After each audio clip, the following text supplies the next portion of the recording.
All right, so next morning we got our aluminum laid out. I just want to go over a couple things on how I did this, because I actually made, I think, 4 mistakes before I got this laid out right.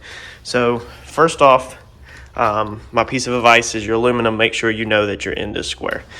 So you're going to lay your template down like this, and you're going to draw your angle. Okay, lay your template down, square it up, draw your angle on the end. You're going to step this back 1 inch, because remember, you need to bend a 1 inch flange in it. So you're going to make you a mark on an inch, and then I just drew that with a straight line. I didn't use this. I also just used this for reference and drew it with a straight line. I did not use my edge of my cardboard. Okay, then what you're going to do is put your template on there, because this is going to be bent. So this is actually going to be, to the body line of the car. And then you'll mark down here your other body line of your car. Then you'll add an inch, because this is going to be bent. So you want to make sure that the top of your deck, is from here to here, not including your bends. You don't want to mess up and figure in your bends and then your top be too short. It'd be 2 inches too short, an inch on both sides. So count for your inch first, and then add an inch on that side. So you'll set in an inch, lay your template down, and then add an inch. That'll give you your bends on both ends. Okay, now, instead of flipping this thing around and trying my luck, I went through here and divided the top of the deck lid, okay, and we found our center. So I went from here, because this is the top of the deck lid, this is a bend, top of the deck lid, find your center, okay, to the top of the deck lid. And then originally what I had done was pulled off of there to there and then transfer that measurement. That should be square, but something went wrong. Either my measurement was wrong or that end is not truly square, even though I checked it after that and found out it is square. So I think it was my measurement was wrong. So then I just took my square and drew a center line off the top, because I knew this was cut with a big break at the metal yard yesterday. So I knew that was square because it measures the same. So once I traced my center line out, then I measured from here to here, and then you just copy that from your center line to there, and then you'll add your inch. Then I take this point right here, okay, your outer point of your bend, okay, that's going to be square right here. This is a square line. So I made me a square line over here, so I could check from the end of my square point to here, and from here to here on both sides. So from your outside of there, your outside of there. So you make sure your left and your right off your center line is symmetrical. That way you don't mess up. So now what I have done is you always write on your stuff so you don't lose track. So I know this is the rear top of the deck or the wing, and that's the car side of the wing. That's going to be the trunk lid, okay? This is going to be a bend line. This is going to be a cut line. So you're going to do the same thing down here. This is a cut line, okay? This is a bend line. Just so your kids don't run out in the garage or somebody distract you and you accidentally cut the wrong line, and then you've messed up a good piece of aluminum. So always draw on it, write on it. Afterwards, if you're leaving a raw aluminum wing, you can take a paint thinner and a rag and wipe it right off. If you're painting it like I am, obviously it don't matter. But just make sure your left to right is symmetrical, because this is a very important piece. It's the top piece. It's a big piece, a pretty good size. It's not like it's just a little scrap, and you don't want to waste it. Okay, another thing that you have to pay attention to is, like I said, this was the top, okay? I marked that this is the rear top, and I did all my lines on the top. My bender right here is going to basically bend at a 90 like this. So it's going to bend up, which would be wrong. Since there's a top, we need a downwards bend. So I had to go ahead and flip it. I have flipped it upside down and marked it on the bottom.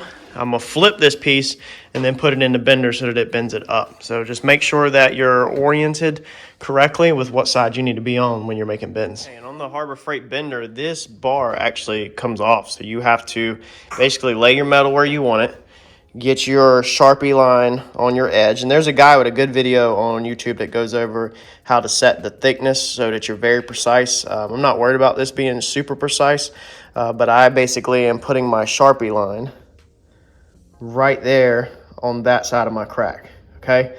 That way I hope my bend bends into basically this side. Now this piece right here does have a beveled edge on it. You can see it on this side. does have a beveled. So I've got the longer point of the bevel up top, and the shorter one, basically, it's in like this. What I did first is I laid the aluminum up here, and I used these clamps just to loosely clamp it to get my line marked up, because I don't have a good a brace. You can get the rollers for Harbor Freight with the wheels that would make this perfect unless you're working on the ground. But I built this piece right here that the bender screws to 3/4 plywood, which is screwed to a 2x4, which goes in the vise. That way I can take this out whenever I'm done. So that's what I'm working with. So I use these just to kind of help get the metal down. Then I'll lay my bar across here, and you use some, channel locks to lock it down. So now what I'm gonna do is bend it. You literally just bend this piece up. So I'm gonna put you all on a stand, and I'm gonna try to bend this up, and this will be my first bend, and we'll see how it turns out.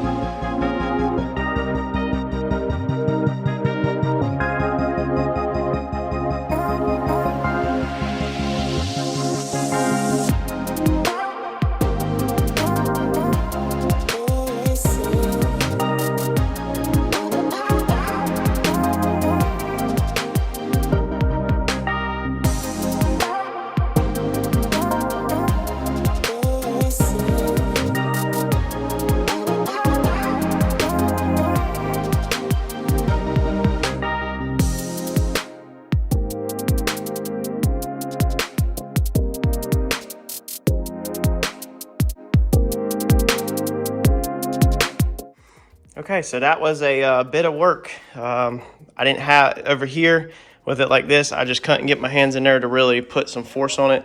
This way right here, I can get some force on it, but it's still, this is about 1/8 of an inch thick. Not an eighth, I'm sorry. This is about 1/16 of an inch thick, 0.88, basically 0.90. So it's actually quite hard to bend. It takes a lot of work for this little cheap bender, and this bender is like $50, man. I mean, it's really cheap, and I didn't want nothing big, but it might have been easier just to buy some aluminum 90 and rivet it to it, but it works. It got the job done. Take the hammer, and I worked it a little bit more to bend the edge out. I don't want a perfect 90, but that's one side. I mean, it did the job. A little bit of fight, a little bit of sweat, but for $50, to get a bend in it, that's not bad. So, and I only have to do, let's see here, 4 long bends, and then the other little bends that I have to do shouldn't be that bad. And with the chisel, all I'm doing is just trying to take it and basically make it a small indentation so that it has somewhere to bend on. Be the same thing as if you gently ran your cutoff wheel down it, or something to scribe it, it would bend a lot easier.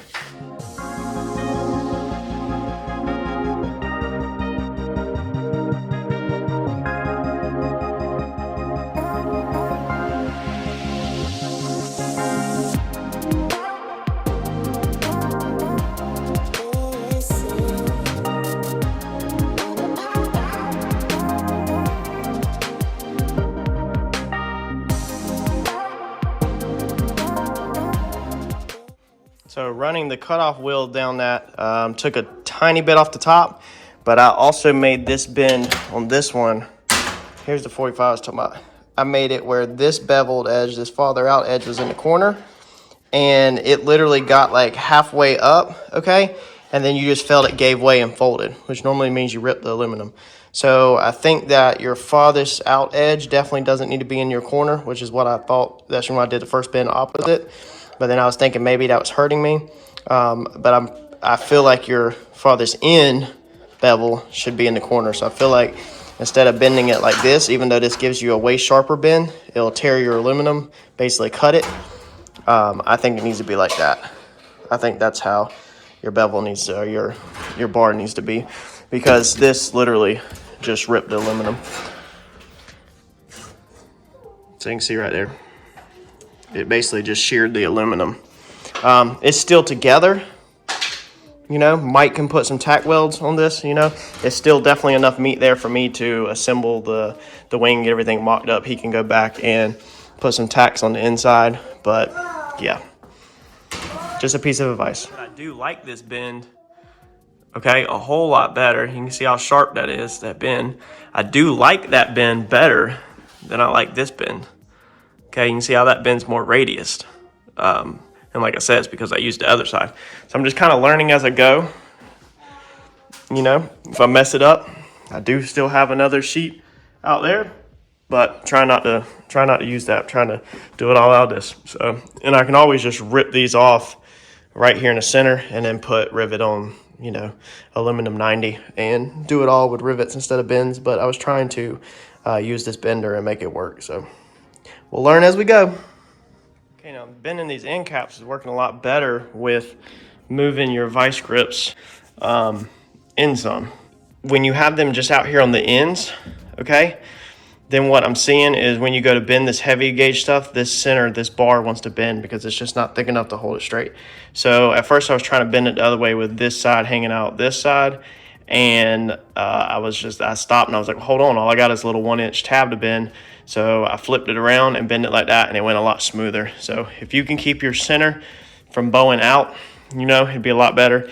Even if you wanted to take a real solid bar and weld across this thing, standing up on its side like this to brace it, that would probably make this product a whole lot better. But the problem then is you couldn't flip this around with your bevel. I don't know how important it is to flip it around. I'm gonna do some research on it and watch some other videos that are up about it and see which way it's intended to be used, because I just kind of dived right in without researching it, obviously, like most of us do. But yeah, that's my thoughts on that. Is that the only big problem I'm having running into is this center piece is bowing out when I have to clamp it way on the ends on heavy metal. So the ends are bending fine, it bends it fine, but the center wants to bow. So that's the issue in the whole thing, is not even so much on the thickness, it's literally you know, on this bar bending, and that's what makes it near impossible to bend it. So once you clamp it this way, like this, on this one, then it bends fine. And another thing I've already done is I've already bent that bar. That's how much pressure I've put on it. But if you bend these or break these, you always come down the side of this and weld something on them. I mean, these things don't even stay in, man. They just pull in and out. So it's pretty annoying anyway. So I'm not too worried about that, because it could go back later and weld something on the side of it. But figured I'd just point that out to y'all real fast. All right, so here's our end panel.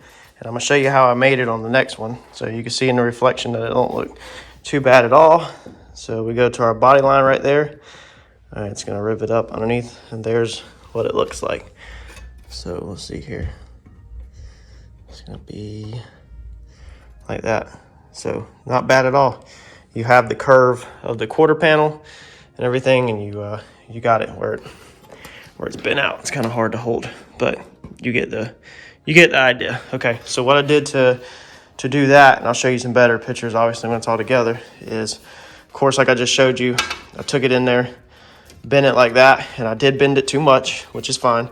And then to get that curve like that, you don't want to beat this on any sharp edge, you know, to bend it, and you don't want to push on a sharp edge. So if you were to take it and try to bend it on your table or something, then all the pressure is going to go right on the corner, and you want to avoid a lot of pressure in one area when you're trying to bend metal. So I have this scrap piece of steel, like diesel exhaust tubing out back. So I literally just laid that on the floor down there and got on top of this thing and just started, you know, manhandling it and bending it around. So I bent it too far, and then I unbend it, and then I straightened it, and I put it on the car, took it off the car, put it on the, you know, held it up to the car, straightened it out, just kept tweaking it until you got that. Now once I had that, then my 90 up here at the top, lay this down. My 90 up here at the top was like this, roughly, you know, because I bent this at a 90. This needs to be more of a 45. So in the next one, I will not be bending this as much of a 90. But if you do bend it too much, then all I did is you want to lay it on something equal. So I laid it on 2x4 like this, and then just took this little sledgehammer and just tapped equal all the way down the backside of this. And that just helps flatten it out. You know, that way you're not, you don't want to put, like I said, more pressure in one spot. So you don't want to do it like this, because then there's going to be pressure on the corner of the 2x4 here and all in this area. So if you lay it like this, then when you hammer in it, it's helping distribute the pressure out lengthways. as you're beating on it. So it just makes it better. And this is just real rough metal working. If I had the correct tools, I could probably work wonders, but I don't have the correct tools. I'm on a budget. I'm in my garage just like y'all. But that's what it looks like. Still needs some straightening out. But once you get it, you can see right there. But once you get it actually riveted on the wing, and you should be able to tweak it with your hands. And I'll put this thing probably together and tweak it and everything before it goes to paint, obviously. But yeah, that should hopefully rivet up nice. And the 90s on the end of the wings are also going to be too much, so they didn't need to be bent at 90s either. They needed to be bent more at a 45 also, because they're going to be, the top of the wing goes here, and then the little bend starts here, and that is not a 90.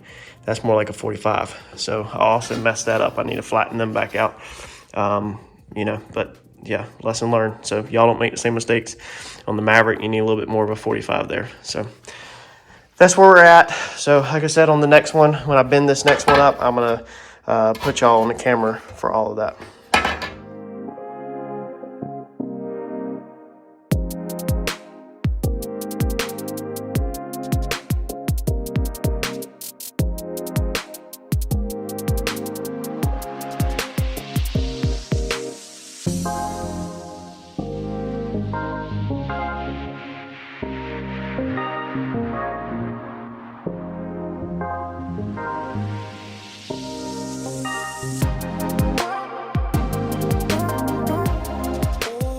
All right, so you can see we bent up all of these. This is kind of the method that I got down pat. Is basically when I load it in there, I clamp this down, to this one so I can line up my line, and it kind of holds it steady so then I can lay the bar on there. And then I get the two outer clamps first because they're the weakest.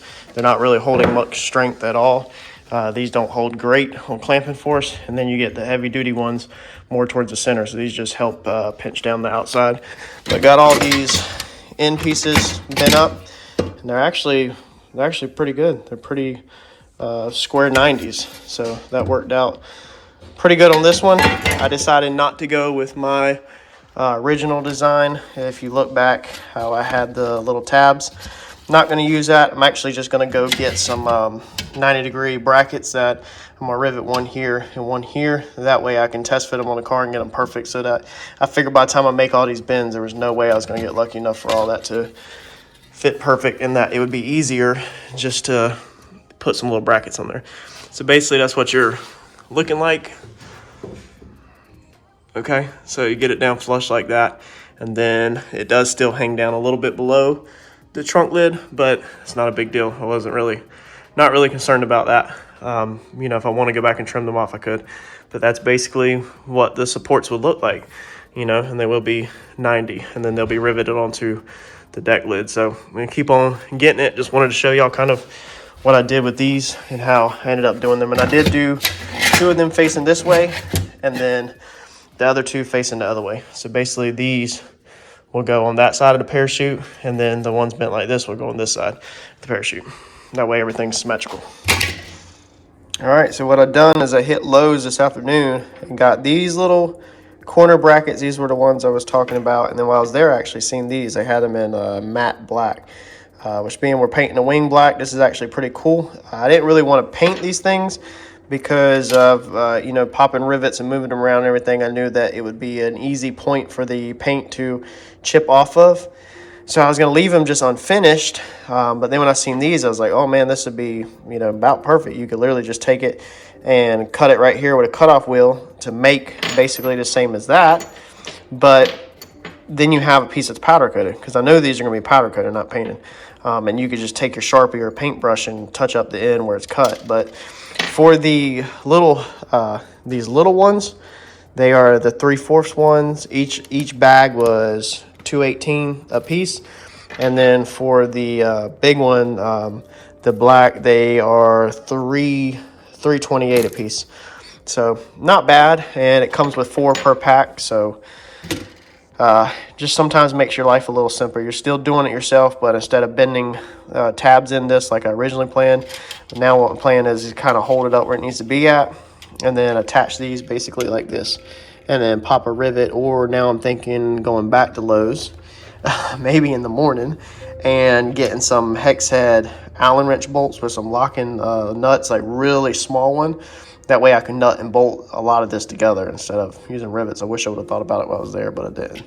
So that's what I'm thinking. And then that way, see, you can set the depth, you know, so if you have a little bigger gap on one than the other, you can kind of set them wherever they need to be. And for the tops, with the two bolts, what I actually might do is just cut one side off so there's only one hole, and then maybe attach two, you know, to this one, and it'd be pretty strong. And I thought about doing it down here too, but you know, technically I have room to do two bolts through it, and then, you know, just have to cut one side. I don't know. I'm gonna put it out there and play with it and see how it works out and go from there.